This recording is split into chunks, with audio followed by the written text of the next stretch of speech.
In this video, we're going to look at a mixture problem. A mixture problem is just a word problem that consists of more than one rate. So this is in the context of interest. Jenny invested a total of $10,000 at 4.5% interest and 5.5% interest. During 1 year, the two accounts earned $508.75. How much did she invest in each account? So we're basically looking at the interest at 4.5% and the interest at 5.5%, and that's going to give us the total interest.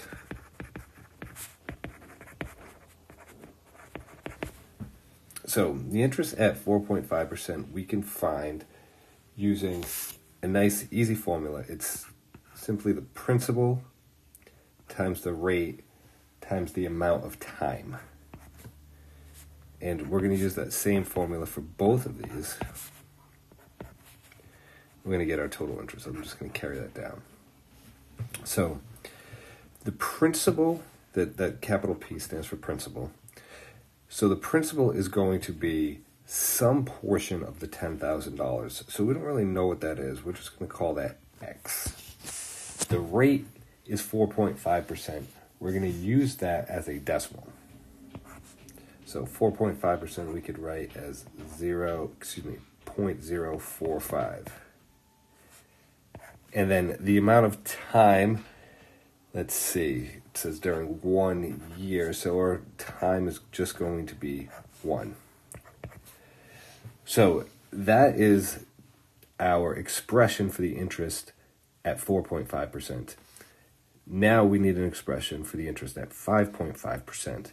So our principal, we want to be tempted, or most people would be tempted, I should say, of calling that X again, and then going through our motions here and rewriting our interest as a decimal, and this is for a time period of 1.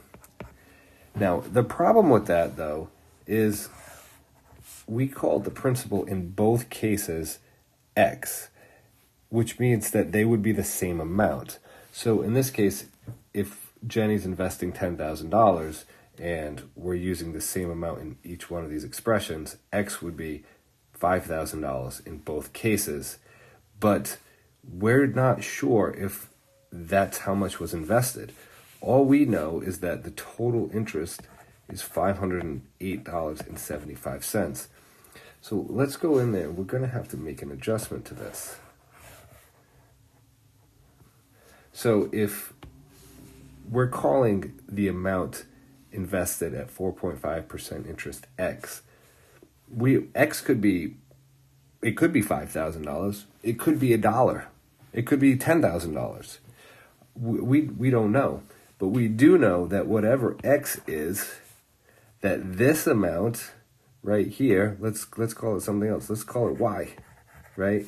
We do know that X plus Y is equal to $10,000. And again, maybe X is $1 and Y is $9,999. Excuse me. Maybe they're both 5,000. Okay, again, we don't know. So we have an equation, but we have an equation now with two variables. And to solve an equation with two variables, we actually need to write two equations with two different variables. And I don't want to do that right now. What I want to do is I want to write one equation with one variable, and we can solve that equation for that one variable. So instead of using Y, we're going to rewrite that. I'm going to say, well, what exactly is Y in this case? Well, Y would be the $10,000 minus whatever amount X is, whatever amount Jenny invested at 4.5% interest. So again, if X was $1, then Y would be $10,000 minus $1. If X was $6,000, then Y would be $10,000 minus $6,000, or $4,000. So let's then rewrite this equation as X times 0.045 times 1 plus, and instead of using y, I'm going to use 10,000 minus x times 0.055 times 1, and that's equal to $508.75. So now we're going to have to go ahead and we're going to have to solve this. So this first expression is nice and easy. I could just rewrite this. It's all multiplication. Now, the right expression on the right, well, I know that's 0.055 times 1 is just 0.055, and I'm going to have to distribute that times both of those terms. So let's see, 10,000 times 0.055. Let's take out a trusty calculator.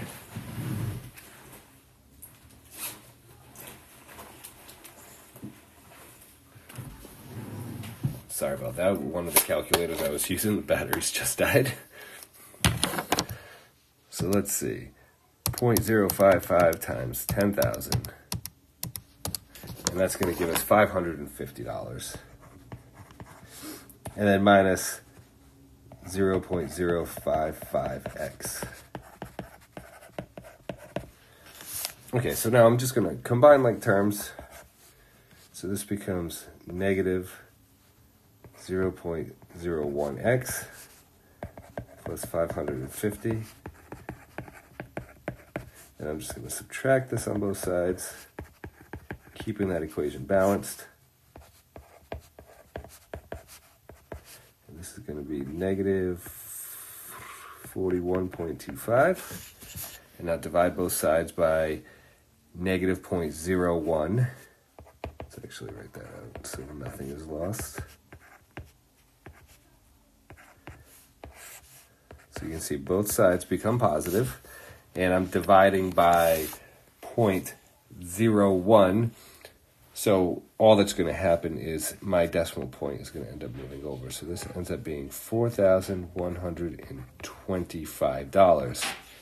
So let's see.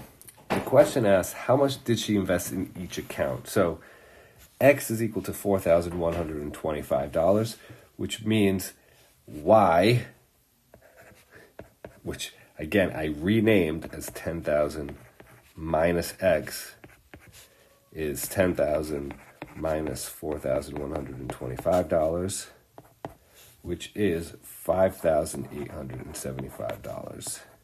Okay, so now I have my two amounts. So she invested $4,125 in the 4.5% interest account and $5,875 in the 5.5% interest account.